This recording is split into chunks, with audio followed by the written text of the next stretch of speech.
이다호. 다음에 엄마 오셨다. 안녕하세요. 다음엄마입니다. 오늘은 시간제 보육에 대해서 얘기하려고 하는데요. 지금 다오가 이렇게 시간제 보육을 사용한 지는 벌써 3개월 정도 돼가는 것 같아요. 시간제 보육에 대해서 얘기를 해보고 제 개인적인 경험과 시간제 보육이 두 가지로 나뉘어요. 독립반과 통합반으로 나뉘는데 두 가지 차이점이 뭔지가 좀 중요하거든요. 고를 때. 그래서 그 부분에 대해서 안내해드리도록 하겠습니다. 일단 시간제 보육이라는 것 자체가 낯선 분들이 있으실 텐데 모든 어린이집이 시간제 보육을 운영하고 있진 않아요.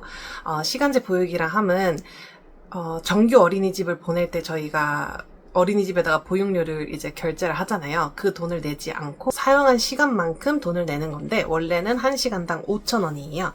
근데 정부가 3,000원을 지원해주고 그러니까 저희는 2,000원씩만 내면 되는 거죠. 모든 가정이 받을 수 있는 혜택이고 그리고 다만 월 60시간 까지는 정부가 그렇게 3,000원씩 부담을 해주고 60시간이 넘어요. 예를 들어서 제가 70시간을 사용을 했어요. 한 달에. 그러면 10시간만큼의 그 돈은 2,000원이 아니고 자부담 100% 5,000원씩 내야 합니다. 대상자는 생후 6개월부터 36개월인데 이게 어린이집마다 약간 다를 수 있어요. 그 이유는 제가 조금 이따가 설명을 드릴 거고 벌점 제도라는 게 있어요. 벌점은 한 달에 7점 이상이 이제 누적이 되면은 그 달은 사용할 수가 없어요. 그래서 벌점에 대한 정보는 제가 화면에 띄워 놓을 거고 그것보다 더 여러분들이 이제 궁금해하실 만한 독립반과 통합반이 도대체 무엇인지에 대해서 말씀을 드리려고 하는데요. 일단 독립반과 통합반 무슨 반이든지 상관없이 동일하게 적용되는 걸 먼저 말씀을 드리자면 당연히 교사 한 분당 아이는 3명 까지 됩니다. 그래서 어린이집마다 정원이 3명 혹은 6명 혹은 9명까지 제가 사는 도시는 최대 9명, 평균적으로 6명만 받는 걸 보았고요. 그래서 교사분들은 2분. 그리고 교사분들은 연차를 쓰시지 않는 이상은 선생님이 똑같습니다. 동일한 점이 또 뭐냐면 2주 전부터 예약이 가능해요. 근데 이제 인기가 굉장히 많은 시간제 보육 기관이라던가 빨리빨리 차는 곳 같은 경우에는 그렇게 2주 전에 열리자마자 티켓팅 하듯이 예약을 해야 될 수도 있겠지만 제가 있는 동네는 시간제 보육이 그렇게 엄청 잘 사용되는 것 같진 않아요.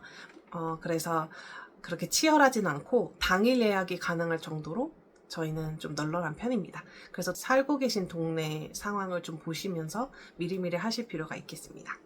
독립반과 통합반이 어떻게 다른 건지 이제 아주 시원하게 속 시원하게 설명을 드리자면 일단 독립반은 말 그대로 독립된 반이 있어요. 교실 자체가 시간제 보육하는 아이들만을 위한 공간이 있어요. 그래서 시간제 보육을 담당하시는 교사 선생님들이 계시고 분리되어 있어요. 철저히. 그래서 좋은 점이라 함은 그 시간제 보육만의 스케줄이 따로 없어요. 그래서 제가 아이를 맡길 때 1시에 밥을 먹여주세요. 2시에 낮잠을 재워주세요. 이때 우유를 먹여주세요. 이렇게 등등등 제가 메모를 남긴다던가 아기를 맡길 때 말씀을 미리 드리면 그 스케줄대로 해주시려고 하시는 편입니다. 그거에 대한 단점은 예를 들어서 낮잠은 아이들이 오늘따라 좀 활달한 편이에요. 그러면은 저희 아이가 자고 있을 때 소리를 지를 수도 있고 우는 아기가 있을 수도 있고 하잖아요. 왜냐면 낮잠 시간이 다 다르기 때문에. 그래서 낮잠을 재워주시긴 하지만 생각보다 20분만 자고 올 때도 있고 어쩔 때는 40분까지 자줄 때도 있고 그렇게 다양합니다. 그리고 낮잠을 자는 환경이 전혀 되어 있지 않아요. 이것도 사실은 어린이집마다 다르긴 할 텐데 독립반을 위한 교실이 사실 크진 않거든요. 생각해보시면 정원이 많아봤자 6명, 9명 밖에 안 되기 때문에 교실이 굉장히 작을 수밖에 없고 거기에 낮잠 공간이 따로 있진 않죠. 웬만하면. 그래서 저희 아이는 유모차로 잘 자는 아이여서 유모차에 재워주세요 해서 유모차 그 교실 안에서 유모차로 재워주십니다. 키즈노트가 궁금하신 분들이 있으실 수 있겠는데 키즈노트는 독립반 경우에는 별로 사용하지 않는 것 같고 통합반의 경우에는 보내주는 경우가 있는 것 같습니다. 그래서 통합반에 대해서 설명을 드리자면 아까 독립반과 달리 통합반은 말 그대로 이미 기존에 있는 1세반이면 1세반, 2세반이면 2세반 거기에 내 아이의 연령에 맞는 반에 빈자리에 들어가는 거예요. 그래서 그 반이 아침에는 어떤 활동을 하고 들어와서 이때 점심을 먹고 이때 낮잠을 잔다 이런 스케줄들이 당연히 있잖아요. 정규반이다 보니까. 그래서 정규반 스케줄 그대로 저희 아이가 따라줘야 되는 거예요. 그래서 뭐 좋은 점은 제가 아기 음식을 따로 가져갈 필요가 없고 챙겨줄 필요가 없고 돈을 조금만 한 2,000원 정도였던 것 같아요. 그 정도의 돈을 내면 그 어린이집에서 제공해주는 모든 간식과 점심을 먹을 수 있다. 독립반은 그 아기들 연령대가 6개월부터 36개월 랜덤으로 완전 섞여 있어요. 그 구분할 수가 없어요. 근데 통합반은 또래별로 반이 나뉘기 때문에 그게 어떻게 보면은 개월수에 맞는 활동을 더 할 수 있다. 이런 장점이 있습니다. 그리고 시간대는 9시부터 6시인데 통합반은 9시부터 6시 뭐 몇 시에 예약하시겠습니까가 아니고 오전반, 오후반, 종일반 이렇게 세 가지로 나뉘어서 예약을 받아요. 그래서 최소 3시간씩은 아기를 맡기신다고 생각을 하시고 맡기셔야 되고 이 시간제 보육의 가장 큰 단점은 정규 어린이집들은 이제 뭐 적응 기간이라는 걸 갖잖아요. 3월에 입소를 하게 되면 일주일 동안 뭐 30분만 보내보고 그 다음에 엄마도 없이 가보고 이런 식으로 하는데 무조건 그 가는 당일날 일단 내려놓고 엄마는 나와야 돼요. 그러다가 이제 애가 정말 끊임없이 운다. 그러면 어쩔 수 없이 엄마를 호출해서 데려가 달라고 하는 그런 시스템이거든요. 그래서 너무너무 심하게 엄마만을 찾는 시기에 시간제 보육을 보내보는 걸 추천을 하진 않고 조금 집에서도 엄마랑 약간 떨어져 있어도 혼자 잘 논다 이런 시기에 보내보시는 거를 추천드립니다. 그래서 제 개인적인 이제 경험담을 말씀드리자면 왜 제가 시간제 보육을 보내게 됐는지. 일단 저희 아기는 좀 순한 편이기는 해요. 근데 이제 집에 있을 때보다 밖에 나가서 새로운 사람을 볼 때 엄청 잘 웃고 먼저 다가가기도 하고 그렇더라고요. 왜 문쌤만 다녀봐도 아기를 내려놓자마자 우는 아기들이 있고 저희 아이처럼 내려놓자마자 선생님한테 처음 보는 분이어도 선생님한테 달려가는 친구들이 있거든요. 저희 아이는 후자여서 나랑만 이렇게 집에 있는 것보다 오히려 새로운 자극을 계속 받는 그런 새로운 환경에 가보는 것도 아이한테 도움이 되겠다 이런 생각이 들어서 그때는 뭐 일을 할 생각은 전혀 없었고 그냥 한번 보내보자 해서 1시간 보내보고 너무 멀쩡히 잘 돌아와서 재미있어 하는 것 같아서 그 다음에 2시간 이런 식으로 했고 좋은 경험이었어 하고 끝내기에는 나중에 또 적응 기간이 필요할 수도 있으니까 그럼 이렇게 잘 가면은 나도 좀 숨 좀 돌릴 겸 일주일에 한두 번은 고정적으로 한번 보내보자 라고 해서 이렇게 고정적으로 정기적으로 보내게 되었고요. 저희가 이제 어린이집을 3군데를 대기를 걸어놓을 수 있잖아요. 정규 어린이집을. 그래서 3월 입소를 기다리고 있는 곳들이 이제 3군데가 있는데 그 중에 한 군데가 제가 지금 보내고 있는 시간제 보육을 운영을 하는 곳이었어요. 그래서 너무 잘 됐다. 한번 먼저 경험을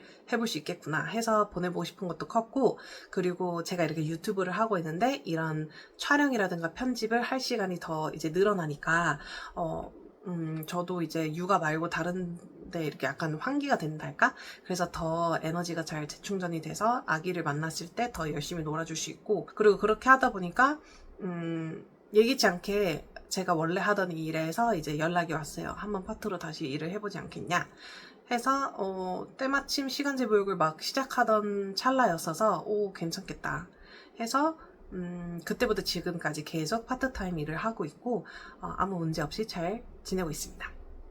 저만의 팁을 말씀을 드리자면 독립반으로 시작하시는 거를 추천을 드려요. 왜냐면 아기를 맡긴 다음에 바로 나와야 하기 때문에 바로 처음부터 그렇게 뭐 오전반, 오후반, 통합반 이렇게 보내는 거는 저희 아이처럼 이렇게 돌 전이었을 때는 추천하지 않고 무엇보다 집에서 가까운 곳이 좋아요. 왜냐면 처음에는 당연히 엄마를 이제 다시 부르실 수도 있거든요. 아기가 너무 울어서 아쉽지만 데려가 주셔야 될 것 같다. 이렇게 전화가 올 수 있기 때문에 집에서 가까운 곳이 좋고 그리고 꼭 그렇게 호출을 당하는 게 아니더라도 이렇게 정기적으로 보내려면 집에서 가까운 곳이 편하기 때문에 그게 좋을 것 같고 혹은 집 근처에는 없다. 그러면은 뭐 내가 이제 운동을 좀 다녀보고 싶다. 아기가 좀 적응을 하는 것 같아서 운동 다니고 싶으면 운동시설에 가까운 곳이라던가 아니면 내가 카페에서 좀 나만의 시간을 보내고 싶다 하면은 좋아하는 카페 근처라던가 그렇게 주변 시설을 잘 보시고 고르시는 것도 다른 방법일 것 같아요. 3개월 보내본 후기를 말씀을 드려보자면 일단 저희 다운은 저를 이제 다시 만났을 때 하원을 할 때 뭐 운 적이 없어요. 다른 친구들은 너무 서러워서 우는 경우를 제가 우연치 않게 보게 된 적이 몇 번 있었는데 저희 다운은 그런 적은 없고 거의 늘 웃으며 완전 활짝 웃으면서 저를 반겨주는 모습이었고요. 그리고 또 걱정되시는 부분이 아무래도 뭐 질병이라던가 다치는 게 걱정이 되실 텐데, 일단 놀랍게도 3개월 동안 한 번도 아픈 적이 없어요. 그게 어떻게 보면은 제가 정규 어린이집을 못 보내고 시간제 보육을 계속 보내는 이유일 수도 있어요. 그리고 약간 울긋불긋한 건 있었고, 그리고 딱 한 번 다오가 혼자 공을 가지고 놀다가 바닥에 부딪혀서 여기 살짝 상처가 난 적이 있는데, 다음날 바로 없어질 정도의 상처였습니다. CCTV도 있고 뭐 약도 발라주시고 뭐 기본적인 거는 다 당연히 해주시고, 왜 그렇게 됐는지, 그리고 아무런 상처가 없고 눈에 드러나는 게 없어도 그냥 이런 일이 있어서 넘어져서 울었다, 이런 것도 말씀해 주시고. 그래서 그냥 처음에 그런 일이 있었을 때는 당연히 저는 처음 엄마니까, 초보 엄마니까 너무 막 슬프고 내가 왜 보냈지, 자책도 많이 하고 했는데, 사실은 저랑 있을 때도 막 울기도 하고 뭐 다쳐서 울기도 하고 그런 일들이 있거든요. 그래서 나랑도 있어도 다치는 건데 뭐 어쩔 수 없지 라고 생각하려고 하고 있습니다. 이건 어린이집마다 다를 텐데, 제가 보내는 곳은 독립반이어서 그런지 돌 전후 아기들이 굉장히 많아요. 저희 다오 또래가 굉장히 많고, 그 다음에 말하는 아기들, 그런 아기들의 수는 좀 극소수인 것 같아요. 가끔 보는 것 같고, 대부분은 기어다니는 친구들이 많습니다. 이게 어린이집마다 또 분위기가 다르기 때문에 한번 처음으로 맡겨보실 때 나이대가 어떤지 물어보시면 친절하게 대답해 주실 것 같습니다. 울 수도 있다는 점, 초반에는 울 수도 있다는 점을 꼭 기억하셨으면 좋겠고, 말이 나온 김에 좀 저만의 팁을 드리자면, 한 번에 몇 시간씩 맡기는 것보다는 자주 1시간씩만 맡겨보시는 거를 추천드립니다. 왜냐면 아기도 적응 시간이 좀 필요하니까, 그리고 선생님도 눈에 계속 익혀야 되고 그 공간 자체도 익숙해져야 되니까. 나는 정말 선생님들이 우리 아기한테만 집중을 했으면 좋겠다 하면은 이제 인원수가 적은 시간대를 잘 보시고 고르시는 걸 추천드리고, 어차피 아이사랑 어플에서 이제 예약을 하실 때 시간대별로 몇 명 자리가 남았는지 볼 수 있어요. 그러면은 이제 알 수가 있죠. 만약에 자리가 하나밖에 없다 그러면 5명이나 예약을 했네, 이렇게 알 수 있는 것처럼 그렇게 시간을 잘 보시고 고르실 수 있지만, 저는 컨디션이 제일 좋게 오전 낮잠 자고 일어나자마자 간식이랑 점심을 챙겨서 보내는 걸 추천드립니다. 멀리 가 계시지 마시고 초반에는 무조건 가까운 카페에서 그냥 커피 한 잔의 여유를 즐기면서 아기가 잘 있길 이렇게 기다리는 시간이 필요할 것 같고요. 접종 시즌은 피해서 보내보시는 걸 추천드리고, 혹은 돌잔치 같이 큰 행사를 앞둔 친구들은 그렇게 괜히 보내봤다가 하루 종일 힘들어하고 그 일주일 내내 되게 서러워하고 그럴 수도 있으니까, 그렇게 큰 행사가 있는 날들은 좀 피하셔서 여유 있게 스케줄을 생각하셔서 하시면 좋을 것 같습니다. 오늘은 이렇게 시간제 보육에 대해서 나누어 봤는데요. 도움이 좀 많이 되었으면 좋겠습니다. 저는 시간제 보육을 실제 하시는 분이 제 주위에 없었어서 정보를 스스로 찾느라 좀 힘들기도 했고, 제가 그냥 직접 부딪혀봐야 되겠다, 아기가 좀 순한 편이기도 하니까 보내보자 라는 마음으로 보내봤는데, 너무 감사하게도 좋으신 선생님, 그리고 기관, 시설, 그리고 아기가 잘 적응을 해줘서 이렇게 돈도 좀 벌고 여유도 가지고 있습니다. 그래서 다른 엄마분들도 이걸 보시면 한번 시도해보시는 거를 추천드립니다. 한 번쯤은 해볼 만한 것 같아요. 어쨌든 지금까지 제가 올렸던 동영상들이 다오가 돌이 되면서 1년을 좀 돌아보면서 저에게 도움이 됐던 것들을 나누고자 영상을 올렸었거든요. 그래서 도움이 많이 되셨으면 좋겠고, 다오의 다른 모습들, 그리고 제가 나누는 다른 이야기들 보시고 싶으시면 구독, 좋아요 부탁드립니다. 감사합니다. 육아 화이팅! 안녕!